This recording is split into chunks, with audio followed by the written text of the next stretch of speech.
ಸ್ನೇಹಿತರೆ, ಇವತ್ತು ನನ್ನ ನೇತೃತ್ವದ ತಂಡ ಚಿತ್ರದುರ್ಗ ಮತ್ತು ದಾವಣಗೆರೆ, ಬಳ್ಳಾರಿ, ವಿಜಯನಗರ ಈ ಜಿಲ್ಲೆಗಳಿಗೆ 2 ದಿನಗಳ ಕಾಲ ಬರ ಅಧ್ಯಯನಕ್ಕೋಸ್ಕರ ನಾನು ಬರ್ತಾ ಇದ್ದೀನಿ. ಈಗಾಗಲೇ ನಾನು ಕಳೆದ 10 ದಿನದ ಹಿಂದೆನೇ ಕೂಡ ಮೈಸೂರು KRS, ಮಂಡ್ಯ ಜಿಲ್ಲೆಯಲ್ಲಿ ಒಣಗಿರುವಂಥ ಕಬ್ಬಿನ ಗದ್ದೆಗಳಿಗೆ ಭೇಟಿ ಮಾಡಿ ಮೊದಲ ಹಂತದ ಬರದ ಅಧ್ಯಯನವನ್ನು ಮುಗಿಸಿದ್ದೀನಿ. 2ನೇ ಹಂತದ ಬರದ ಅಧ್ಯಯನಕ್ಕೆ ನಾನು ಇವತ್ತು ಈಗಾಗಲೇ ಹಿರಿಯೂರು ತಾಲೂಕು ಸೋರಗೊಂಡನಹಳ್ಳಿ ಗ್ರಾಮದ ರೈತರ ಜಮೀನಿಗೆ ಭೇಟಿ ಮಾಡಿದ್ದೆ.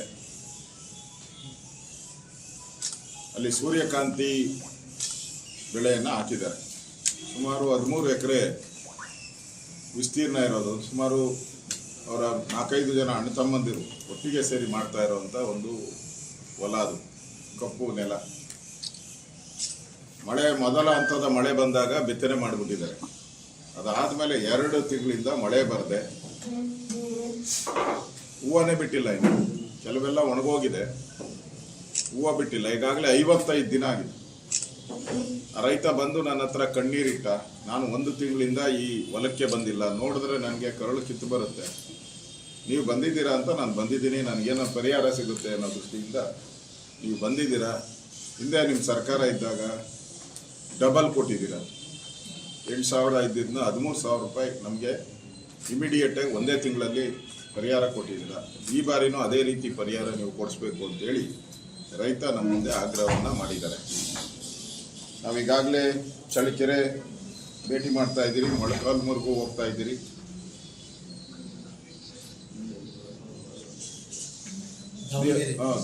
ದಾವಣಗೆರೆ ಜಿಲ್ಲೆ ಮಾಯಕೊಂಡ ಮತ್ತು ಜಗಳೂರು ಆ ತಾಲೂಕುಗಳಿಗೂ ಭೇಟಿ ಮಾಡ್ತಾ ಇದ್ದೀವಿ. ಪ್ರಮುಖವಾಗಿ ಇವತ್ತು ನಿಮ್ಗೆ ಗೊತ್ತಿರೋ ಹಾಗೆ ದೇಶದಲ್ಲೇ ಚಿತ್ರದುರ್ಗ 2ನೇ ಅತಿ ಬರಗಾಲ ಬರುವಂಥ ಬೇಗ ಬರಗಾಲ ಬರುವಂಥ ತಾಲೂಕುಗಳು 4 ಇದೆ. ನಿಮ್ಗೆಲ್ಲರಿಗೂ ಗೊತ್ತಿದೆ. ಇಷ್ಟೆಲ್ಲ ಗೊತ್ತಿದ್ರೂ ಕೂಡ ರಾಜ್ಯ ಸರ್ಕಾರ ಇದುವರೆಗೂ ಕೂಡ ಬರಗಾಲ ಅಂತ ಘೋಷಣೆ ಮಾಡಿಲ್ಲ. ನಾನು ರಾಜ್ಯ ಸರ್ಕಾರನ ಕೇಳ್ತೀನಿ, ಏನಪ್ಪ ದಾಡಿ ನಿಮಗೆ? ಏನು ಮೈ ಮೇಲೆ ಏನೋ ದೆವ್ವ ಬಂದಿದೆಯಾ ನಿಮಗೆ? ಇಲ್ಲ ಯಾರನ್ನ ದೆವ್ವ ಬಿಡಿಸೋರು ಬರಬೇಕಾ? ಯಾಕೆ ಘೋಷಣೆ ಮಾಡ್ತಾ ಇಲ್ಲ? 15 ದಿನ 20 ದಿನದಿಂದನೇ ಕೇಂದ್ರ ಸರ್ಕಾರಕ್ಕೆ 10,000 ಕೋಟಿ ಕೊಡಬೇಕು ಅಂತ ಕೇಳಿದ್ರಲ್ಲ, ಯಾವ ಆಧಾರದ ಮೇಲೆ ಕೇಳಿದ್ರಿ ನೀವು? ಬರಗಾಲ ಘೋಷಣೆ ಮಾಡಿ ತಾನೇ ನೀವು ಕೇಳಬೇಕು. ಬರಗಾಲ ಘೋಷಣೆ ಮಾಡ್ದೇನೆ 10,000 ಕೋಟಿ ಕೊಡಿ ಅನ್ನಕ್ಕೆ ಯಾವ ಕಾನೂನಲ್ಲಿ ಅಧಿಕಾರ ಇದೆ? ಯಾವ NDRF SDRF ರೂಲ್ಸ್ ಅಲ್ಲಿ ಅಧಿಕಾರ ಇದೆ? ಪ್ರತಿ 4 ತಿಂಗಳಿಗೊಮ್ಮೆ SDRF ಹಣ ಕೇಂದ್ರ ಸರ್ಕಾರ ನಿಮ್ಗೆ ಬಿಡುಗಡೆ ಮಾಡ್ತೈತೆ. ಪ್ರತಿ 4 ತಿಂಗಳಿಗೆ ನ್ಯಾಚುರಲ್ ಆಗಿ ಬಿಡುಗಡೆ ಮಾಡ್ತೈತೆ SDRF ಸ್ಟೇಟ್ ಫಂಡ್. ಅದು ಹಣ ಇದುವರೆಗೂ ಬಂದಿದೆಯಲ್ಲ ಕೇಂದ್ರ ಸರ್ಕಾರದಿಂದ, ಅದಕ್ಕೆ ಮ್ಯಾಚಿಂಗ್ ಗ್ರಾಂಟ್ ಕೊಟ್ಟು ನೀವು ರೈತರಿಗೆ ಕೊಡಬೇಕಾಗಿತ್ತು. ಎಷ್ಟು ಹಣ ಕೊಟ್ಟಿದ್ದೀರಾ? ಇದು ಕೇಂದ್ರ ಸರ್ಕಾರದಿಂದ SDRF ಹಣ ಕಳೆದ 3 ವರ್ಷದಲ್ಲಿ ಎಷ್ಟು ಹಣ ಬಂದಿದೆ? ಅದಕ್ಕೆ ನೀವು ಮ್ಯಾಚಿಂಗ್ ಗ್ರಾಂಟ್ ಹಾಕ್ಬಿಟ್ಟು ಎಷ್ಟು ಹಣ ನೀವು ಬಿಡುಗಡೆ ಮಾಡಿದ್ದೀರಾ ಲೆಕ್ಕ ಕೊಡಿ. ನಿಮ್ಮ ಹತ್ರ ಕೇಂದ್ರ ಸರ್ಕಾರದ ಹಣ ಇಟ್ಕೊಂಡು ಮತ್ತೆ ಕೇಂದ್ರ ಸರ್ಕಾರದ ಕಡೆ ಬೊಟ್ಟು ಮಾಡ್ತಾ ಇದ್ದೀರಾ. ಇದು ಎಷ್ಟು ನ್ಯಾಯ? ಇವತ್ತು ಚಿತ್ರದುರ್ಗ ಜಿಲ್ಲೆಯಲ್ಲಿ ಸುಮಾರು 3 ಲಕ್ಷ ಎಕರೆ ಜಮೀನಿಗೂ ಹೆಚ್ಚು ಜಮೀನು ಆಗಿರೋದು 60,000, ಅಂದಾಜು 60,000 ಎಕರೆ ಮಾತ್ರ ಬಿತ್ತನೆ ಆಗಿರೋದು. ಅಂದರೆ 19% ಮಾತ್ರ ಬಿತ್ತನೆ ಆಗಿರೋದು. 19 ಇನ್ನು ಉಳಿದಂಥದ್ದೆಲ್ಲ 81% ಬಿತ್ತನೆ ಆಗಿಲ್ಲ. 81% ಬಿತ್ತನೆ ಆಗಿಲ್ಲ. ಬಿತ್ತನೆ ಆಗಿರೋದು ಕೂಡ ಇವಾಗ ಸೂರ್ಯಕಾಂತಿ ಹೇಳಿದೆ ನಾನು, 55 ದಿನ ಆಗಿದೆ. 90 ದಿನಕ್ಕೆ ಬೆಳೆ ಬರಬೇಕು. ನಾನು ಹೇಳಿದೆ ರೈತರು ಮಳೆ ಬಂದರೆ ಈಗ ಏನಾರು ಬರ್ತಾರೆ ಅಂತ. ಇಲ್ಲ ಸರ್ ಮುಗ್ದೋಯ್ತು, ಇನ್ನು ಮಳೆ ಬಂದರೂ ಒಂದೇ, ಮಳೆ ಬರಲಿಲ್ಲ ಅಂದ್ರೂ ಏನು ಉಪಯೋಗ ಇಲ್ಲ ನಮಗೆ. ಇನ್ನು ಅದು ಹೂವಾಗಿ ತೆನೆ ಆಗಕ್ಕೆ ಸಾಧ್ಯನೇ ಇಲ್ಲ. ಈಗಾಗಲೇ ಹೊಲ ಎಲ್ಲ ಬಿರುಕು ಬಿಟ್ಬಿಟ್ಟಿದೆ ಪೂರ್ತಿ, 2-2 ಇಂಚು 3-3 ಇಂಚು ಬಿರುಕು ಬಿಟ್ಬಿಟ್ಟಿದೆ. ಎಲ್ಲ ನೆಲ ಪೂರ್ತಿ ಕಪ್ಪು ನೆಲ ಎಲ್ಲ ಬಿರುಕು ಬಿಟ್ಬಿಟ್ಟಿದೆ. ಇಷ್ಟು ಬಿರುಕು ಬಿಟ್ಟರೂ ಕೂಡ ಸರ್ಕಾರದ ಕಣ್ಣಿಗೆ ಇದು ಕಾಣಿಸಲ್ವ? ಏನು ಕಾಮಾಲೆ ಕಣ್ಣ ನಿಮ್ಮದು? ಕಾಮಾಲೆ ಕಣ್ಣ ನಿಮ್ಮದು? ಬೇರೆದೆಲ್ಲ ಕಣ್ಣು ಕಾಣಿಸ್ತೈತೆ. ಅಲ್ಲಿ ಡೆಲ್ಲಿಯಲ್ಲಿ ಹೋಗಿ ಜಿರ್ಲೆ ಪಾರ್ಟಿಯಲ್ಲಿ ಹೋಗಿ ಕೂತ್ಕೊಂಡು ಬೆಳಗ್ಗೆಯಿಂದ ಸಾಯಂಕಾಲದವರೆಗೂ ಧಿಕ್ಕಾರ ಧಿಕ್ಕಾರ ಅಂತ ಕೂಗಾಕಾಗ್ತತೆ. ಇಲ್ಲಿ ರೈತರು ದಿನ ಧಿಕ್ಕಾರ ಕೂಗ್ತಾವ್ರಲ್ಲ ನಿಮಗೆ. ಇಲ್ಲಿ ಬಂದು ರೈತರ ಸಂಕಷ್ಟ ಕೇಳಿದ್ದೀರಾ? ಬಂದ್ರಿ ಕಾಟಾಚಾರಕ್ಕೆ ಬಂದ್ರಿ, ಓಡೋದ್ರಿ. ಮುಖ್ಯಮಂತ್ರಿ ಆದವರು ಹಿಂದೆ ಯಾರ್ಯಾರು ಮುಖ್ಯಮಂತ್ರಿಗಳಾಗಿದ್ರು ಸ್ವಲ್ಪ ದಾಖಲೆ ತೆಗೆದು ನೋಡಿ. ಬಸವರಾಜ ಬೊಮ್ಮಾಯಿ ಅವರು ಇರ್ಬೋದು, ಜಗದೀಶ್ ಶೆಟ್ಟರ್ ಇರ್ಬೋದು, ಯಡಿಯೂರಪ್ಪನವ್ರು ಇರ್ಬೋದು, ಯಾರೇ ಇದ್ರು ಬಂದಾಗ ಪರಿಹಾರ ಏನು ಅಂತ ಘೋಷಣೆ ಮಾಡಿ ಹೋಗಿದ್ದಾರೆ. ಪರಿಹಾರ ಏನು ಕೊಡ್ತೀರಿ, ಎಷ್ಟು ಕೊಡ್ತೀರಿ ಅನ್ನೋ ಘೋಷಣೆ ಮಾಡಿ ಹೋಗಿದ್ದಾರೆ. ನೀವೇನಾದರೂ ಘೋಷಣೆ ಮಾಡಿದ್ದಾರೆ ಇದುವರೆಗೂ? NDRF ನಾಮ್ ಸೇರಿದೆ, ಅದರ ಡಬಲ್ ಅನ್ನ ನಾವು ಕೊಟ್ಟಿದ್ರಿ. ನಾನು ರೆವಿನ್ಯೂ ಮಿನಿಸ್ಟರ್ ಆಗಿದ್ದೆ, 4 ವರ್ಷ ರೆವಿನ್ಯೂ ಮಿನಿಸ್ಟರ್.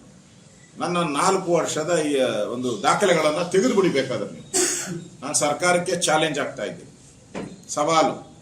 ನನ್ನ 4 ವರ್ಷದ ರೆವಿನ್ಯೂ ಮಿನಿಸ್ಟರ್ ದಾಖಲೆ ತೆಗೆದು ನಾನು ಎಲ್ಲ ಕಡೆನೂ ಡಬಲ್ಲೇ ಕೊಟ್ಟಿದ್ದೀನಿ. ಗಂಜಿ ಕೇಂದ್ರಗಳನ್ನ ತೆಗೆದಿದ್ದೀನಿ. ಫ್ಲಡ್ ಆದಾಗ ಅಲ್ಲಿ ದಿನನಿತ್ಯ ಇವರು ಮೊದಲು ಗಂಜಿ ಕೇಂದ್ರ ಮಾಡಿದ್ರು, ಬಿರಿ ಗಂಜಿ ಕೊಡ್ತಾ ಇದ್ರು. ನಾನು ಪೂರ್ತಿ ಊಟ ಅವರಿಗೆ, ಚಪಾತಿ ಪಲ್ಯ ಎಲ್ಲ ರೀತಿ, ಉಪ್ಪಿನಕಾಯಿ ಎಲ್ಲ ಕೊಡೋಕ್ಕೆ ವ್ಯವಸ್ಥೆ ಮಾಡಿದ್ದೀನಿ. ನೀವು ಇದುವರೆಗೂ ಕೂಡ ಒಂದು ಗೋಶಾಲೆನೂ ಓಪನ್ ಮಾಡಿಲ್ಲ. ಒಂದು ಗೋಶಾಲೆ ಕರ್ನಾಟಕದಲ್ಲಿ ಒಂದು ಗೋಶಾಲೆನೂ ಓಪನ್ ಮಾಡಿಲ್ಲ. ಆಗಲೇ ರೈತರುಗಳೆಲ್ಲ 2 ತಿಂಗಳು ಬೆಳೆ ಇಲ್ಲ ಅಂತ ಹೇಳಿದ್ರೆ ಏನು ಮೇವು ಎಲ್ಲಿ ಇರ್ತದೆ? ಹಸಿರು ಮೇವು ಸಿಗೋದೇ ಇಲ್ಲ. ಯಾರ್ಯಾರು ಸ್ವಲ್ಪ ಒಣಮೇವು ಇಟ್ಕೊಂಡಿದ್ರು ಅವರು ಸ್ವಲ್ಪ ಹಸು ಕರುಗಳನ್ನು ನೋಡೋಕ್ಕೆ ಸಾಧ್ಯ ಆಗ್ತಾ ಇದೆ. ಹಸಿ ಮೇವನ್ನ ನಂಬಿರೋರು ಇಲ್ಲ ಈಗ. ಅಂದ್ರೆ ಮೇವು ಸಂಗ್ರಹಣೆ ಮಾಡುವಂತ ದಿಕ್ಕಿನಲ್ಲಿ ಇದುವರೆಗೂ ಎಲ್ಲ DC-ಗೂ ಏನಾನ ಆದೇಶ ಬಂದಿದೆಯಾ? ಇಲ್ಲ, ಬಂದಿಲ್ಲ. ಮತ್ತೆ ಜಿಲ್ಲಾಧಿಕಾರಿಗಳೆಲ್ಲರೂ ಕೂಡ ಇಡೀ ಜಿಲ್ಲೆಯಲ್ಲಿ ಎಷ್ಟು ಬೆಳೆ ಬೆಳೀತಾ ಇತ್ತು, ಯಾವ್ಯಾವ ಬೆಳೆ ಬಂದಿದೆ, ಯಾವ್ಯಾವ ಹಳ್ಳಿಯಲ್ಲಿ ಎಷ್ಟು ಮಳೆ ಕಡಿಮೆ ಆಗಿ ಹಾನಿ ಆಗಿದೆ, ಇದು ಸಮೀಕ್ಷೆ ಇದೆಯಾ ನಿಮ್ಮ ಹತ್ರ? ಇಲ್ಲ. ನಾನು ಅಧಿಕಾರಿಗಳನ್ನ ಕೇಳಿದೆ, ಅವ್ರ ಅಂದಾಜು ಹೇಳ್ತಾ ಇದ್ದಾರೆ. ಏನೂ ಇಲ್ಲ ಇವ್ರ ಹತ್ರ. ಹಳ್ಳಿದ ಅಂದಾಜಿಲ್ಲ, ಹೋಬಳಿದ ಅಂದಾಜಿಲ್ಲ, ತಾಲೂಕುದಿಲ್ಲ, ಜಿಲ್ಲೆದಿಲ್ಲ. ಕೇಂದ್ರ ಸರ್ಕಾರ ಹಣ ಬಿಡುಗಡೆ ಮಾಡಬೇಕು. ತಾರತಮ್ಯ ಅಲ್ಲ ರೀ. ನೀವೇ ಇನ್ನ ಎದ್ದೇ ಇಲ್ಲಲ್ಲ. ಇನ್ನು ಮಂತ್ರಿಮಂಡಲ ರಚನೆಯಲ್ಲೇ ಕಾಲ ಕಳೀತಾ ಇದ್ದೀರಲ್ಲ. ನಿಮ್ ಜ್ಞಾನ ಇಲ್ವಾ? ಈಗಾಗಲೇ ಫೋರ್ಕಾಸ್ಟ್ ಏನಿದೆ 6 ತಿಂಗಳಿಂದಾನೇ ಹೇಳಿದ್ರು ಬರ ಬರುತ್ತೆ ಅಂತ ಹೇಳಿ. 6 ತಿಂಗಳಿಂದಾನೇ ಫೋರ್ಕಾಸ್ಟ್. ಅದೇನೋ ಇದು ಎಲಿನೋ ಎಫೆಕ್ಟ್ ಅಂತ ಹೇಳಿದ್ರು. ನೀವು ಸ್ಟೇಟ್ಮೆಂಟ್ ಮಾಡಿದ್ರಿ ಎಲಿನೋ ಎಫೆಕ್ಟ್ ಆಗ್ತೈತೆ, ಬರಗಾಲ ಬರ್ತೈತೆ ಅಂತೇಳಿ. ಎಲ್ಲ ಒಳ್ಳೊಳ್ಳೆ ಖಾತೆಗಳನ್ನೆಲ್ಲ ಕ್ಲೀನಾಗೆ ಮಾಡ್ಕೊಂಬಿಟ್ರಿ. ಯಾವ್ಯಾವುದು ರೋಲ್ ಕಾಲ್ ಬರ್ತೈತೋ ಹಣ ಬರುವಂತ ಖಾತೆಗಳನ್ನೆಲ್ಲ ಪಟ ಅಂತ ಹಂಚ್ಕೊಂಬಿಟ್ರಿ. ಅರ್ಬನ್ ಡೆವಲಪ್ಮೆಂಟು, ನೀರಾವರಿ, ಹೋಮ್ ಡಿಪಾರ್ಟ್ಮೆಂಟು, RDPR ಏನೇನು ಬರುತ್ತೋ ಅದೆಲ್ಲ ಹಂಚ್ಕೊಂಬಿಟ್ರಿ. ಅಗ್ರಿಕಲ್ಚರ್ಗೆ ಜ್ಞಾನ ಇರಲಿಲ್ವ ನಿಮಗೆ? ಬರಗಾಲ ಬರ್ತತೆ, ಅಗ್ರಿಕಲ್ಚರ್ ಮಿನಿಸ್ಟ್ರು ಫಸ್ಟ್ ಆದ್ಯತೆಯಲ್ಲಿ ಮಾಡಬೇಕು, ನೀವು ರೈತರ ಪರವಾಗಿರೋ ಸರ್ಕಾರ ನಾವು ಅಂತ ಬೊಬ್ಬೆ ಹೊಡಿತೀರಲ್ಲ. ಯಾಕೆ ಅಗ್ರಿಕಲ್ಚರ್ ಬಿಟ್ರಿ? ಆರ್ಟಿಕಲ್ಚರ್ ಯಾಕೆ ಬಿಟ್ರಿ? ಸೆರಿಕಲ್ಚರ್ ಯಾಕೆ ಬಿಟ್ರಿ? ಇದಕ್ಕೆ ಯಾವ ಮಿನಿಸ್ಟ್ರೇ ಇಲ್ಲ. ಇದನ್ನ ಈಗ ಸಮೀಕ್ಷೆ ಮಾಡೋದು ಯಾರು ಮಾಡ್ತಾರೆ? ಈಗ ಮಂತ್ರಿನೇ ಇಲ್ಲ, ಸೂಪರ್ವೈಸ್ ಮಾಡೋ ಮಂತ್ರಿ ಇಲ್ಲ, ಮೀಟಿಂಗ್ ಕರೆಯೋಕ್ಕೆ ಮುಖ್ಯಮಂತ್ರಿಗೆ ಸಮಯ ಇಲ್ಲ. ಬಿರಿ ದೇವಸ್ಥಾನಗಳು ನಾಮ ಹೇಳ್ಕೊಳೋದು, ತೀರ್ಥ ತಗೊಳೋದು, ವಿಭೂತಿ ಹಾಕೊಳ್ಳೋದು, ನಾನು ಹಿಂದೂ ಅಂತ ತೋರಿಸ್ಕೊಳೋಕ್ಕೆ ಹೋಗ್ತಾ ಇದ್ದಾರೆ ಅಷ್ಟೇ. ನಾವು ಅಲ್ಲ ಅಂತ ಹೇಳಿದವರು ಯಾರು? ಅವರೇ ನಾನು ಹಿಂದೂ ಹಿಂದೂ ಅಂತ ಹೇಳ್ಕೊಂಡು ಓಡಾಡ್ತಾ ಇದ್ದಾರೆ ಅಷ್ಟೇ. ಅದು ಬಿಟ್ಬಿಟ್ಟು ಅದಕ್ಕಿಂತ ಮುಂಚೆ ರೈತರ ಬೆಳೆ ಹಾನಿ ಆಗಿದೆ, ಇದ್ರ ಬಗ್ಗೆ ಗಮನ ಕೊಡಬೇಕಾಯ್ತು. ಡೆಲ್ಲಿಗೆ 4 ಬಾರಿ ಹೋಗಿದ್ದೀರಾ ಮಂತ್ರಿಮಂಡಲ ರಚನೆ ಮಾಡೋಕ್ಕೆ. ಇಡೀ ರಾಜ್ಯ ಪ್ರವಾಸ ಮಾಡಬೇಕಾಯ್ತಲ್ಲ ಒಬ್ಬ ಮುಖ್ಯಮಂತ್ರಿಯಾಗಿ. ಫೇಲೂರ್ ಮುಖ್ಯಮಂತ್ರಿ. ಈ ಬರದ ಸಮೀಕ್ಷೆಯಲ್ಲಿ ಮುಖ್ಯಮಂತ್ರಿ ಫೇಲ್ ಆಗಿದ್ದಾರೆ. ರೈತರ ಸಂಕಟಕ್ಕೆ ಸ್ಪಂದನೆ ಮಾಡಿಲ್ಲ. ಇನ್ನು ನಮ್ಮ ಸರ್ಕಾರ ಇದ್ದಾಗೆಲ್ಲ ನಾವು ಮೊದಲೇ ಘೋಷಣೆ ಮಾಡ್ತಾ ಇದ್ರಿ, ಇಷ್ಟು ಹಣವನ್ನ ನಾವು ಬಿಡುಗಡೆ ಮಾಡ್ತಾ ಇದ್ರಿ ಎಲ್ಲ ಜಿಲ್ಲಾಧಿಕಾರಿಗಳಿಗೂ ಅವರ PD ಅಕೌಂಟ್ಗೆ ಇಷ್ಟು ಹಣ ನಾವು ಬಿಡುಗಡೆ ಮಾಡಿದಿರಿ. ಇಮಿಡಿಯೇಟ್ ಆಗಿ ಜಿಲ್ಲಾಧಿಕಾರಿಗಳು ಕುಡಿಯೋ ನೀರಿಗೆ ಮೇವಿಗೆ ಕ್ರಮ ತೆಗೆದುಕೊಳ್ಬೇಕು ಅಂತ ಮಾಡಿದಿರಿ. ಇವರೆಲ್ಲಿ ಬಿಡುಗಡೆ ಮಾಡಿದ್ದಾರೆ? 1 ಕೋಟಿ ಬಿಡುಗಡೆ ಮಾಡಿದ್ದಾರೆ. ಒಂದು ತಾಲೂಕಿಗೆ 1 ಕೋಟಿ. ಏನ್ ರೆಡ್ಡಿ ಅವರೇ, ಒಂದು ತಾಲೂಕಲ್ಲಿ ಎಷ್ಟು ಹಳ್ಳಿಗಳು ಬರ್ತಾವಪ್ಪ? 300 ಹಳ್ಳಿ ಬರ್ತದೆ. ಒಂದು ಬೋರ್ವೆಲ್ ತೆಗಿಯಕ 10 ಲಕ್ಷ ರೂಪಾಯಿ ಖರ್ಚಾಗ್ತದೆ. 10 ರಿಂದ 12 ಲಕ್ಷ ರೂಪಾಯಿ ಖರ್ಚಾಗ್ತದೆ. ಎಷ್ಟು ಬೋರ್ವೆಲ್ ತೆಗಿತೀರಾ? 8, 9, 300 ಹಳ್ಳಿ. 300 ಹಳ್ಳಿಗೆ 8 ಹಳ್ಳಿಗೆ ಮಾತ್ರ ಕುಡಿಯೋ ನೀರು ಕೊಡೋದ? ಉಳಿದಿದ್ದ ಹಳ್ಳಿಗಳಿಗೆಲ್ಲ ನಾಮಾಯಿಕದ? ನಾನು ಹೇಳಿದ್ದೀನಿ ಅಟ್ಲೀಸ್ಟ್ ಒಂದು 50 ಕೋಟಿ ರೂಪಾಯಿ ಆದ್ರೂ ಬಿಡುಗಡೆ ಮಾಡಿ. ಇಲ್ಲ, ಸಂಬಳ ಕೊಡಕ್ಕೂ ನಿಮ್ಮ ಹತ್ರ ದುಡ್ಡಿಲ್ಲ. 2,2 ಸಾವಿರ ರೂಪಾಯಿ ಕೊಡ್ಬೇಕಾಯ್ತಲ್ಲ ಗೃಹಲಕ್ಷ್ಮಿ. 5,000 ಕೋಟಿ ಪೆಂಡಿಂಗ್ ಇಟ್ಕೊಂಡಿದ್ದಾರೆ. 5,000 ಕೋಟಿ ಪೆಂಡಿಂಗು. ಆಹಾರ ಇಲಾಖೆಯಲ್ಲಿ 760 ಕೋಟಿ ಪೆಂಡಿಂಗು. ಜನಗಳು ಕೊಡ್ಬೇಕಾಗಿರೋ ಪೆಂಡಿಂಗು. ವೃದ್ಧಾಪ್ಯ ವೇತನ 3 ತಿಂಗಳಿಂದ ಪತ್ತ ಇಲ್ಲ. Old age, widow pension, acid ದಾಳಿಗೆ ಒಳಗಾಗ್ದವರು 3 ತಿಂಗಳಿಂದ ಕೊಟ್ಟಿಲ್ಲ. ಹಣ ಇಲ್ಲ, ಅದಕ್ಕೆ ಸಬೂಬ್ ಅಷ್ಟೇ ನಾವು ಸಮೀಕ್ಷೆ ಮಾಡ್ತಾ ಇದ್ದೀರಿ. ಏನು ಸ್ವಾತಂತ್ರ್ಯ ಬಂದಾಗಿಂದ ಸಮೀಕ್ಷೆಗಳು ನಡೀತಾನೆ ಅವೆ. ಯಾರನ್ನ ನಿಲ್ಸಿದ್ರ? ಹಿಂಗೆ ಹಣ ಇಲ್ಲ, ನಿಲ್ಸಿದ್ರ ಅಷ್ಟೇ. ಭಿಕ್ಷುಕರ ಕಾಲೋನಿಗೆ 70 ಕೋಟಿ ಕೊಡ್ಬೇಕು, ಇನ್ನೂ ಕೊಟ್ಟಿಲ್ಲ. 9 ತಿಂಗಳಾಗಿದೆ. ಅನಾಥ ಮಕ್ಕಳಿಗೆ ದುಡ್ಡು ಕೊಡಬೇಕು, 23 ಕೋಟಿ ಏನೋ, ಅದನ್ನು ಕೊಟ್ಟಿಲ್ಲ. ಅದಕ್ಕೆ ಬರ ಘೋಷಣೆ ಮಾಡಕ್ಕೆ ಯಾಕೆ ಹಿಂಜರಿಕೆ ಮಾಡ್ತಾವ್ರೆ ಅಂದ್ರೆ, ಫೈನಾನ್ಸ್ ಡಿಪಾರ್ಟ್ಮೆಂಟ್ ಅವ್ರು ಹೇಳಿದ್ದಾರೆ, ನೀವು ಬರ ಘೋಷಣೆ ಮಾಡಿದ್ರೆ ಇಮಿಡಿಯೇಟ್ ಆಗಿ ಹಣ ಬಿಡುಗಡೆ ಮಾಡಬೇಕು, ನಮ್ಮ ಹತ್ರ ಹಣ ಇಲ್ಲ. ಅದಕ್ಕೋಸ್ಕರ ಬರ ಘೋಷಣೆ ಮಾಡೋದ್ರಲ್ಲಿ ಇವರು ರೈತರಿಗೆ ತಾರತಮ್ಯ ಮಾಡ್ತಾ ಇದ್ದಾರೆ, ಮೋಸ ಮಾಡ್ತಾ ಇದ್ದಾರೆ, ವಂಚನೆ ಮಾಡ್ತಾ ಇದ್ದಾರೆ. ಆದ್ರೂ ಈ ದೃಷ್ಟಿಯನ್ನ ಇಟ್ಕೊಂಡು ಇವತ್ತು ಕರ್ನಾಟಕದಲ್ಲಿ ಈಗಾಗಲೇ ಎಲ್ಲ ಕಡೆ ರೈತರು ಬಿತ್ತನೆ ಬೀಜ ತಗೊಂಡೋಗಿದ್ದಾರೆ. ಎಲ್ಲರೂ ಬಿತ್ತನೆ ಹಾಕಕ್ಕೆ ಬೀಜ ತಗೊಂಡೋಗಿದ್ರು. ಜೋಳ, ಸೂರ್ಯಕಾಂತಿ, ಈ ಭಾಗದಲ್ಲೆಲ್ಲ ಶೇಂಗಾ ಇವು ವಾಪಸ್ ಕೊಡ್ತಾ ಇದ್ದಾರೆ ತಗೊಂಡೋಗಿ. ಎಲ್ಲರೂ ನೀವೇ ಮಾಧ್ಯಮದ ಸ್ನೇಹಿತರೆಲ್ಲ ಹಾಕಿದ್ದೀರಾ, ಪ್ರಿಂಟ್ ಮಾಡಿದ್ದೀರ. ಇವತ್ತು ಚಿತ್ರದುರ್ಗದಲ್ಲೆಲ್ಲ ವಾಪಸ್ ಕೊಡ್ತಾ ಇದ್ದಾರೆ. ಚಳ್ಳಕೆರೆ, ಬೇರೆ ಬೇರೆ ತಾಲೂಕುಗಳು ತಗೊಂಡೋಗಿ ವಾಪಸ್ ಕೊಡ್ತಾ ಇದ್ದಾರೆ. ವಿತ್ ಬಿಲ್ ಸಮೇತ ಸೇರಿಸಿ ವಾಪಸ್ ಕೊಡ್ತಾ ಇದ್ದಾರೆ. ನೀವು ಕೊಟ್ಟಂತ ಏನು ಬಿತ್ತನೆ ಬೀಜ ಇದೆ ಅದು ನಮಗೆ ಯೂಸ್ ಆಗ್ತಾ ಇಲ್ಲ, ನಾವು ಕಟ್ಟಿರೋ ದುಡ್ಡು ವಾಪಸ್ ಕೊಡಿ ಅಂತ ಹೇಳಿ ರೈತರೆಲ್ಲ ಬಿತ್ತನೆ ಬೀಜ ವಾಪಸ್ ಕೊಡ್ತಾ ಇದ್ದಾರೆ. ಯಾವ ಪರಿಸ್ಥಿತಿ ಬಂದಿದೆ ಲೆಕ್ಕ ಕೊಡಿ. ಆ ದುಡ್ಡಾದ್ರೂ ಬಂದ್ರೆ ಮನೆ ಜೀವನ ಮಾಡ್ಬೋದು ಅನ್ನೋ ಪರಿಸ್ಥಿತಿಗೆ ಇವತ್ತು ರೈತರು ಕಂಗಾಲ ಆಗಿದ್ದಾರೆ. ಆ ದೃಷ್ಟಿಯಿಂದ ನಾನು ಹಿರಿಯೂರ್ಗೆ ಹೋಗಿದ್ನಲ್ಲ, ಅಲ್ಲೇ 43% ಅಧಿಕಾರಿಗಳು ಕೊಟ್ಟಂತ ಮಾಹಿತಿ, 43% ಬೆಳೆ ಕಡಿಮೆ, ಇದು ಮಳೆ ಕಡಿಮೆ ಆಗಿದೆ. 43% ಮೊಳಕಾಲ್ಮೂರು, ಚಳ್ಳಕೆರೆ, ಹಿರಿಯೂರು ಈ ತಾಲೂಕುಗಳಲ್ಲೂ ಕೂಡ ಮಳೆ ಕೊರತೆ ಕಂಡಿದೆ. ಅದಕ್ಕೆ ಚಿತ್ರದುರ್ಗ ಜಿಲ್ಲೆಯನ್ನ ಮೊದಲ ಆದ್ಯತೆಯಾಗಿ ಬರ ಅಂತ ಘೋಷಣೆ ಮಾಡಬೇಕು ಅನ್ನೋ ಆಗ್ರಹವನ್ನು ನಾನು ಮಾಡ್ತಾ ಇದ್ದೀನಿ. ಮುಂದೆ ಬರುವಂತ ಅಧಿವೇಶನ ಏನು 13ನೇ ತಾರೀಕು ಅಧಿವೇಶನ ಬರ್ತಾ ಇದೆ. ರಾಜ್ಯ ಸರ್ಕಾರವನ್ನ ಕೇಳೋರಿದ್ದೀರಿ ನಾವು. ಮೊದಲನೇ ಇದರಲ್ಲೇ ನಿಲುವಳಿ ಸೂಚನೆಯನ್ನು ತಂದು ಈ ಬರದ ಬಗ್ಗೆ ಮತ್ತು ಕಾವೇರಿ ವಿಚಾರದ ಬಗ್ಗೆ ರಾಜ್ಯ ಸರ್ಕಾರಕ್ಕೆ ಚಳಿ ಬಿಡಿಸುವಂಥ ಕೆಲಸವನ್ನು ನಾವು ಮಾಡ್ತೀರಿ. ಸಿದ್ದರಾಮಯ್ಯನವ್ರನ್ನ ಇಳಿಸಿ ಡಿ ಕೆ ಶಿವಕುಮಾರ್ ಅವರು ಮುಖ್ಯಮಂತ್ರಿ ಆದರು. ಜನ ಏನೋ ಭರವಸೆ ಇಟ್ಕೊಂಡ್ರು, ಏನೋ ಮುಖ್ಯಮಂತ್ರಿ ಬದಲಾಗಿದ್ದಾರೆ, ಇಡೀ ಕರ್ನಾಟಕ ಚಿನ್ನದ ನಾಡ ಆಗುತ್ತು ಅಂತ. ಕಳೆದ 2 ತಿಂಗಳಲ್ಲಿ ಏನು ಬದಲಾವಣೆ ಇಲ್ಲ. ಅದೇ ಕರಪ್ಷನ್ನು, ಅದೇ ಲಂಚಾವತಾರ, ಅದೇ ಅಧಿಕಾರಿಗಳ ಸೋಮಾರಿತನ. 2 ತಿಂಗಳಾದ್ರೂ ಯಾವುದೇ ಮಂತ್ರಿಗಳು ಜಿಲ್ಲಾ ಪ್ರವಾಸ ಮಾಡಿಲ್ಲ. ಪ್ರತಿ 15 ದಿನಕ್ಕೊಂದು ಸರಿ ಕುಂದುಕೊರತೆ ಸಭೆ ಅಂತೆ. ಯಾವ ಮಂತ್ರಿ ಹೋಗಿದ್ದಾರೆ ಕುಂದುಕೊರತೆ ಸಭೆಗೆ? ಮುಖ್ಯಮಂತ್ರಿನೇ ಹೋಗಿಲ್ಲ, ಇನ್ನು ಮಂತ್ರಿಗಳು ಎಲ್ಲಿಂದ ಹೋಗ್ತಾರೆ?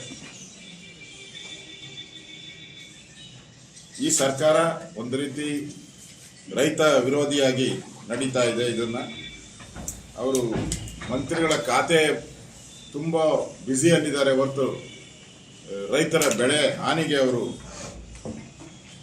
ಯಾವುದೇ ರೀತಿಯ ಕ್ರಮಗಳನ್ನು ತೆಗೆದುಕೊಳ್ಳಲಿಲ್ಲ.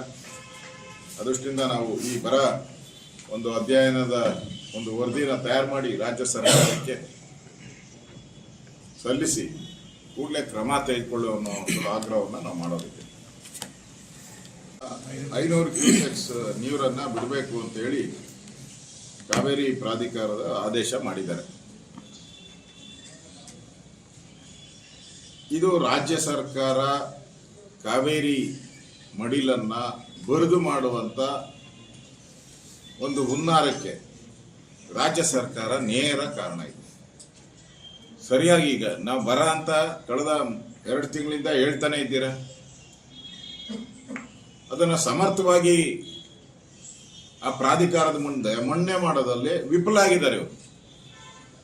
ಯಾಕೆ ವಿಫಲರಾಗಿದ್ದಾರೆ ಅಂದ್ರೆ, ಇವರು ಮುಖ್ಯಮಂತ್ರಿ ಇದುವರೆಗೂ 4 ಸರಿ ಡೆಲ್ಲಿಗೆ ಹೋಗಿದ್ದಾರೆ ಮಂತ್ರಿಮಂಡಲ ರಚನೆ ಮಾಡಕ್ಕೆ ಮತ್ತು ಕಾಕ್ರೋಚ್ ಪಾರ್ಟಿಯಲ್ಲಿ ಪ್ರತಿಭಟನೆ. 1 ಸರಿ ಆದ್ರು ಈ ಕೇಸ್ ಬರ್ತೈತೆ ಅಂತ ಗೊತ್ತು, ಡೇಟ್ ಗೊತ್ತು. ಅಲ್ಲಿ ಕಾನೂನು ತಜ್ಞರ ಜೊತೆ ನಮ್ಮ ಲಾಯರ್ಸ್ ಯಾರ್ಯಾರು ಇದ್ದಾರೆ, ಇದುವರೆಗೂ ನಾವು 300-400 ಕೋಟಿ ಕೊಟ್ಟಿದ್ದೀರಿ. ಫೀಸೇ 300-400 ಕೋಟಿ ಕೊಟ್ಟಿದ್ದೀರಿ ನಾವು. ಅವ್ರ ಸಭೆ ಕರೆದು ಮಂಡನೆ ಹೆಂಗಿರ್ಬೇಕು, ಯಾವ್ಯಾವ ಆಧಾರದ ಮೇಲೆ ನಾವು ನೀರಿನ ಕೊರತೆ ಇದೆ ಬಿಡಕ್ಕಾಗಲ್ಲ ಅಂತೇಳಿ ಮುಖ್ಯಮಂತ್ರಿ ಸಭೆ ಮಾಡಿಲ್ಲ. ಇವ್ರಿಗೆ ಇಂಟ್ರೆಸ್ಟ್ ಇದ್ದಿದ್ರೆ ಒಂದು ಸರ್ವಪಕ್ಷದ ಸಭೆ ಆದ್ರೂ ಕರೆದು ನಾವೇನ್ ಕ್ರಮ ಮಾಡಬೇಕು ಅಂತ ಮೀಟಿಂಗ್ ಕರೆದಿದ್ದಾರೆ. ಡಿ ಕೆ ಶಿವಕುಮಾರ್ ಅವರು ಕರೆದಿಲ್ಲ. ತಮಿಳ್ನಾಡವರು ವಿಧಾನಸಭೆ ಕರೆದು ನಾವು ಮೇಕೆದಾಟು ಮಾಡಕ್ಕೆ ಬಿಡಲ್ಲ ಅಂತ ರೆಸೊಲ್ಯೂಷನ್ ಮಾಡಿದ್ರು. ಡಿ ಕೆ ಶಿವಕುಮಾರ್ ಹಂಗೇನ ವಿಧಾನಸಭೆ ಕರೆದು ಇಂಟ್ರೆಸ್ಟ್ ಇದ್ದಿದ್ರೆ, ಇವರಿಗೆ ಕಾಳಜಿ ಇದ್ದಿದ್ರೆ ಅಧಿವೇಶನ ಕರೆದು ನಾನು ಕಾವೇರಿ ಬಗ್ಗೆ ಕಾಳಜಿ ಇದೆ ಅಂತ ತೋರ್ಸಕ್ಕೆ ಅಧಿವೇಶನ ಕರೆದು ನಾವೊಂದು ರೆಸೊಲ್ಯೂಷನ್ ಮಾಡ್ಬೋದಾಯ್ತಲ್ಲ. ಮಾಡಿದ್ದೀರಾ? ಮಾಡಿಲ್ಲ. ಯಾಕೆ ಅಂದ್ರೆ ಅಲ್ಲಿ ಪಕ್ಕದಲ್ಲಿರೋದು ಕಾಂಗ್ರೆಸ್, ಇಲ್ಲಿರೋದು ಕಾಂಗ್ರೆಸ್. 2 ಕಡೆ ಕಾಂಗ್ರೆಸ್ ಹೈಕಮಾಂಡ್ ಮರ್ಜಿಯಲ್ಲಿ ಇವತ್ತು ತಮಿಳ್ನಾಡಿಗೆ ಹಿಂದೆನೂ ಕೂಡ ರಾತ್ರಿ ಬಿಟ್ಟಿದ್ದಾರೆ. ಈಗಲೂ ತಮಿಳ್ನಾಡಿಗೆ ನೀರು ಬಿಡಕ್ಕೆ, ಯಾಕಂದ್ರೆ ಅಲ್ಲಿನೂ ಇಂಡಿ ಸರ್ಕಾರ ಇರೋದು. ಮತ್ತೆ ಅವ್ರು ಕರೆದು ಈಗ ವಿಧಾನಸೌಧದಲ್ಲಿ ರೆಡ್ ಕಾರ್ಪೆಟ್ ಹಾಕಿ ಮೀಟಿಂಗ್ ಬೇರೆ. ನನ್ಗನ್ಸುತ್ತೆ ಪೊಲೀಸ್ ಇಲಾಖೆಗೆ ಒಂದು 10 ಕೋಟಿ ಖರ್ಚಾಗ್ತದೆ ಈಗ ಆ ಬಂದೋಬಸ್ತು, ಅವ್ರಿಗೆ ಅರೇಂಜ್ಮೆಂಟು ಎಲ್ಲ ಮಾಡಕ್ಕೆ. Waste. Tamil Nadu C M Joseph ಅವರು ಇಲ್ಲಿ ಬಂದು ಇದು ಮೀಟಿಂಗ್ ಆದ್ಮೇಲೆ ಆಚೆ ಹೋಗಿ ಏನ್ ಹೇಳ್ತಾರೆ, ನಾವು ಯಾವುದೇ ಕಾರಣಕ್ಕೂ ಮೇಕೆದಾಟಿಗೆ ಒಪ್ಪಿಗೆ ಕೊಡಲ್ಲ. ಮತ್ತೆ ಕಾವೇರಿ ಪ್ರಾಧಿಕಾರ ಏನು ನೀರು ಬಿಡು ಅಂತ ಹೇಳಿದರೆ ಅದರಲ್ಲಿ 1 ಹನಿ ನೀರನ್ನು ಕೂಡ ಮಿಸ್ ಆಗ್ದಂಗೆ ನಾವು ನೋಡೋದು. ಇಷ್ಟು ಹೇಳ್ತೇವೆ. ಅಂದ್ರೆ ನಮ್ಮ ನೆಲಕ್ಕೆ ಬಂದು ನಮ್ಮ ವಿರುದ್ಧನೇ ಸ್ಟೇಟ್ಮೆಂಟ್ ಕೊಡಕ್ಕೆ ವೇದಿಕೆ ರೆಡಿ ಮಾಡ್ತಾ ಇದ್ದಾರೆ ಡಿ ಕೆ ಶಿವಕುಮಾರ್. ಅವ್ರ ಜೊತೆ ಒಂದು ಫೋಟೋ, ಅವ್ರ ಬೊಕ್ಕೆ ಕೊಡೋ ಒಂದು ಫೋಟೋ ನಾಳೆ ಪತ್ರಿಕೆಯಲ್ಲಿ ಬರೋದು ಬಿಟ್ರೆ ರಾಜ್ಯಕ್ಕೆ ಅದರಿಂದ ಒಂದು ನಯಾ ಪೈಸೆನೂ ಕೂಡ ಹೆಲ್ಪ್ ಇಲ್ಲ. ಇದು ತಮಿಳುನಾಡಿನ ಕಾಂಗ್ರೆಸ್ಗೆ ಬಳುವಳಿ ಕೊಡುವಂತ ಒಂದು ಸಭೆ. ಅಲ್ಲ, ಈಗ SIR ಮಾಡ್ತಾ ಇರೋದೇ ಅದನ್ನ ಅವ್ರನ್ನೆಲ್ಲ ಓಡಿಸ್ಬೇಕು ಅಂತ ಹೇಳಿ. ಬಾಂಗ್ಲಾ ಏನು ಚಿಕ್ಕಮಂಗ್ಳೂರಲ್ಲೂ ಇದ್ದಾರೆ, ಕೊಡಗಲ್ಲಿದ್ದಾರೆ, ಬೆಂಗಳೂರಲ್ಲೂ ಬಹಳ ಜನ ಇದ್ದಾರೆ. ಇವನ್ನೆಲ್ಲ ಹೊರಗಟ್ಟಬೇಕು. ಇವ್ರಿಗೆ ರೇಷನ್ ಕಾರ್ಡು ಅವರೆಲ್ಲ ಮಾಡ್ಕೊಡೋ ಅಂತ ದೊಡ್ಡ ಗ್ಯಾಂಗೇ ಇದೆ. ಅವ್ರನ್ನ ಉಳಿಸ್ಕೊಬೇಕು ಅನ್ನೋ ದೊಡ್ಡ ಮಾಫಿಯಾ ಲೀಡರ್ಗಳು ಇದಾರೆ. ನೀವು ಕೋಗಿಲು ನೋಡಿದ್ರಲ್ಲ, ಬೆಂಗಳೂರು ಕೋಗಿಲು ಅಲ್ಲಿ ಒಂದು 15 ಎಕರೆಯಲ್ಲಿ ಮನೆಗಳನ್ನ ಹಾಕ್ಬಿಟ್ಟು ಅವ್ರಿಗೆ ಕೊಡಬೇಕು ಅಂತ ಮಾಡಿದ್ರಲ್ಲ. ನಮ್ಮ ಹೋರಾಟದ ಫಲವಾಗಿ ಅಲ್ಲಿಂದ ತೆಗೆಸಿದ್ದೀರಿ ಅವ್ರನ್ನೆಲ್ಲರೂ ಕೂಡ. ನಿನ್ನೆ ಅದರಿಂದ ಬಾಂಗ್ಲಾ ಇರೋರ್ನ ತೆಗಿಯೋಕೆ SIR ಬಂದಿರೋದು. ಈ SIR ಅಲ್ಲಿ ಆದ್ಮೇಲೆ ಅವ್ರನ್ನ ಗಂಟು ಮೂಟೆ ಕಟ್ಟುವಂಥದ್ದಕ್ಕೆ ನಮ್ಮ BJP ಸರ್ಕಾರ ಬಂದ ಮೇಲೆ ಗಂಟು ಮೂಟೆ ಕಟ್ಟಿ ಅವ್ರನ್ನೆಲ್ಲ ಕಿಕ್ಔಟ್ ಥ್ರೂಔಟ್ ಫ್ರಮ್ ಇಂಡಿಯಾ ಮಾಡುವಂಥದ್ದಕ್ಕೆ ಮಾಡಿದಿರಿ. ಮೊನ್ನೆನೂ ಜ್ಞಾನ ಕಡಿಮೆ, ಅವ್ರು ಯಾವಾಗ ಇಂಡಿಯಾದಲ್ಲಿ ಇರ್ತಾರೋ ಗೊತ್ತಿಲ್ಲ. ಮೊನ್ನೆನೂ ಕೂಡ 15 ದಿನ 20 ದಿನ ಊರಲ್ಲೇ ಇರಲಿಲ್ಲ. ಆ ಎಸ್ಕಾಟ್ ಅವ್ರಿಗೂ ಹೇಳಿಲ್ಲ, ಇಂಟೆಲಿಜೆನ್ಸ್ ಏನೂ ಇಲ್ಲ. ಫ್ಲೈಟ್ ಹತ್ತಿ ಓಡೋಗ್ಬಿಟ್ರು, ಟಕ್ ಅಂತ ಹೇಳಿದ್ರು. ಅಲ್ಲಿ ಬಂದು ಕಾಕ್ರೋಚ್ ಪಾರ್ಟಿ ಹತ್ರ ಕೂತ್ಕೊಂಡ್ರು. ಅವ್ರು ಬೈದು ಓಡಿಸಿದ್ಮೇಲೆ ಅಲ್ಲಿಂದ ಖಾಲಿ ಮಾಡಿದ್ರು. ಅದರಿಂದ ಅವ್ರಿಗೆ ಪರಿಜ್ಞಾನ ಇಲ್ಲದೆ ಇರತಕ್ಕಂಥ ರಾಹುಲ್ ಗಾಂಧಿ. ಅದಕ್ಕೆ ಪಾರ್ಲಿಮೆಂಟಲ್ಲೇ ಉತ್ತರ ಕೊಟ್ಟಿದ್ದಾರೆ. ಪ್ರಹ್ಲಾದ್ ಜೋಶಿ ಅವರು, ನಮ್ಮ ತೇಜಸ್ವಿ ಸೂರ್ಯ ಅವರೆಲ್ಲರೂ ಕೂಡ ಸರಿಯಾಗಿ ಉತ್ತರ ಕೊಟ್ಟಿದ್ದಾರೆ. ಓಕೆ, ಧನ್ಯವಾದ. ಇಷ್ಟೆಲ್ಲ ಗೊತ್ತಿದ್ರೂ ಕೂಡ ರಾಜ್ಯ ಸರ್ಕಾರ ಇದುವರೆಗೂ ಕೂಡ ಬರಗಾಲ ಅಂತ ಘೋಷಣೆ ಮಾಡಿಲ್ಲ. ನಾನು ರಾಜ್ಯ ಸರ್ಕಾರನ ಕೇಳ್ತೀನಿ, ಏನಪ್ಪ ದಾಡಿ ನಿಮಗೆ? ಏನು ಮೈ ಮೇಲೆ ಏನೋ ದೆವ್ವ ಬಂದಿದೆಯಾ ನಿಮಗೆ? ಇಲ್ಲ ಯಾರನ್ನ ದೆವ್ವ ಬಿಡಿಸೋರು ಬರಬೇಕಾ? ಯಾಕೆ ಘೋಷಣೆ ಮಾಡ್ತಾ ಇಲ್ಲ? ಚಿತ್ರದುರ್ಗ ಜಿಲ್ಲೆಯಲ್ಲಿ ಸುಮಾರು 3 ಲಕ್ಷ ಎಕರೆ ಜಮೀನಿಗೂ ಹೆಚ್ಚು ಜಮೀನು ಆಗಿರೋದು 60,000, ಅಂದಾಜು 60,000 ಎಕರೆ ಮಾತ್ರ ಬಿತ್ತನೆ ಆಗಿರೋದು. ಅಂದರೆ ಏನು ಕಾಮಾಲೆ ಕಣ್ಣ ನಿಮ್ಮದು? ಕಾಮಾಲೆ ಕಣ್ಣ ನಿಮ್ಮದು? ಬೇರೆದೆಲ್ಲ ಕಣ್ಣು ಕಾಣಿಸ್ತೈತೆ. ಅಲ್ಲಿ ಡೆಲ್ಲಿಯಲ್ಲಿ ಹೋಗಿ ಜಿರ್ಲೆ ಪಾರ್ಟಿಯಲ್ಲಿ ಹೋಗಿ ಕೂತ್ಕೊಂಡು ಬೆಳಗ್ಗೆಯಿಂದ ಸಾಯಂಕಾಲದವರೆಗೂ ಧಿಕ್ಕಾರ ಧಿಕ್ಕಾರ ಅಂತ ಕೂಗಾಕಾಗ್ತತೆ. ಇಲ್ಲಿ ರೈತರು ದಿನ ಧಿಕ್ಕಾರ ಕೂಗ್ತಾವ್ರಲ್ಲ ನಿಮಗೆ. ಇಲ್ಲಿ ಬಂದು ರೈತರ ಸಂಕಷ್ಟ ಕೇಳಿದ್ದೀರಾ? ಬಂದ್ರಿ ಕಾಟಾಚಾರಕ್ಕೆ, ಬಂದ್ರಿ ಓಡೋದ್ರಿ. ನಾನು ಸರ್ಕಾರಕ್ಕೆ ಚಾಲೆಂಜ್ ಆಗ್ತಾ ಇದ್ದೀನಿ, ಸವಾಲು. ನನ್ನ 4 ವರ್ಷದ ರೆವಿನ್ಯೂ ಮಿನಿಸ್ಟರ್ ದಾಖಲೆ ತೆಗೆದು ನಾನು ಎಲ್ಲ ಕಡೆನೂ ಡಬಲ್ಲೇ ಕೊಟ್ಟಿದ್ದೀನಿ. ನೀವೇ ಇನ್ನ ಎದ್ದೇ ಇಲ್ಲಲ್ಲ, ಇನ್ನು ಮಂತ್ರಿಮಂಡಲ ರಚನೆಯಲ್ಲೇ ಕಾಲ ಕಳೀತಾ ಇದ್ದೀರಲ್ಲ. ನಿಮ್ ಜ್ಞಾನ ಇಲ್ವಾ? ಈಗ ಒಳ್ಳೊಳ್ಳೆ ಖಾತೆಗಳನ್ನೆಲ್ಲ ಕ್ಲೀನಾಗೆ ಮಾಡ್ಕೊಂಬಿಟ್ರಿ. ಯಾವ್ಯಾವ್ದು ರೋಲ್ ಕಾಲ್ ಬರ್ತೈತೋ ಹಣ ಬರುವಂತ ಖಾತೆಗಳನ್ನೆಲ್ಲ ಪಟ ಪಟ ಅಂತ ಹಂಚ್ಕೊಂಬಿಟ್ರಿ. ಅರ್ಬನ್ ಡೆವಲಪ್ಮೆಂಟು, ನೀರಾವರಿ, ಹೋಮ್ ಡಿಪಾರ್ಟ್ಮೆಂಟು, RDPR ಏನೇನು ಬರುತ್ತೋ ಅದೆಲ್ಲ ಹಂಚ್ಕೊಂಬಿಟ್ರಿ. ಅಗ್ರಿಕಲ್ಚರ್ಗೆ ಜ್ಞಾನ ಇರಲಿಲ್ವ ನಿಮಗೆ? ಬರಗಾಲ ಬರ್ತತೆ, ಅಗ್ರಿಕಲ್ಚರ್ ಮಿನಿಸ್ಟ್ರು ಫಸ್ಟ್ ಆದ್ಯತೆಯಲ್ಲಿ ಮಾಡಬೇಕು, ನೀವು ರೈತರ ಪರವಾಗಿರೋ ಸರ್ಕಾರ ನಾವು ಅಂತ ಬೊಬ್ಬೆ ಹೊಡಿತೀರಲ್ಲ. ಯಾಕೆ? ಮುಖ್ಯಮಂತ್ರಿಗೆ ಸಮಯ ಇಲ್ಲ. ಬಿರಿ ದೇವಸ್ಥಾನಗಳು ನಾಮ ಹೇಳ್ಕೊಳೋದು, ತೀರ್ಥ ತಗೊಳೋದು, ವಿಭೂತಿ ಹಾಕೊಳ್ಳೋದು, ನಾನು ಹಿಂದೂ ಅಂತ ತೋರಿಸ್ಕೊಳೋಕ್ಕೆ ಓದ್ತಾ ಇದ್ದಾರೆ ಅಷ್ಟೇ. ನಾವು ಅಲ್ಲ ಅಂತ ಹೇಳಿದವರು ಯಾರು? ಅವರೇ ನಾನು ಹಿಂದೂ ಅಂತ ಹೇಳ್ಕೊಂಡು ಓಡಾಡ್ತಾ ಇದ್ದಾರೆ ಅಷ್ಟೇ.